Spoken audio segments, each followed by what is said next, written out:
إن الله وملائكته يصلون على النبي يا أيها الذين آمنوا صلوا عليه وسلموا تسليما.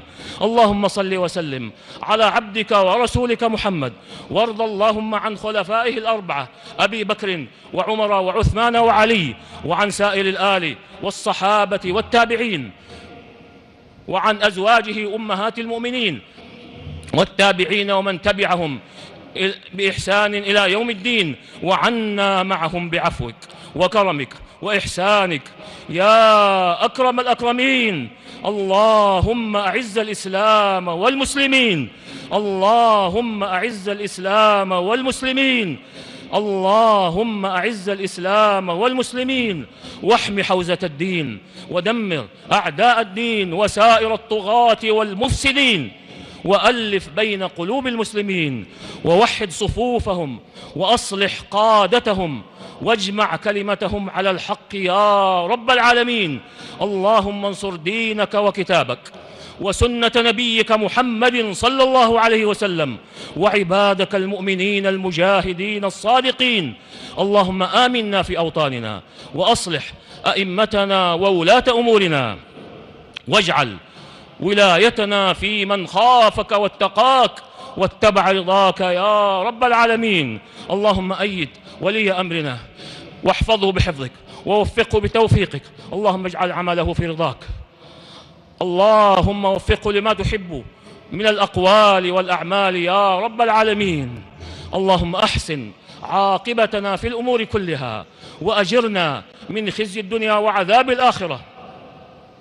اللهم إنا نسألك فعل الخيرات وترك المنكرات وحب المساكين، وأن تغفر لنا وترحمنا، وإذا أردت بقوم فتنة فاقبضنا إليك غير مفتونين.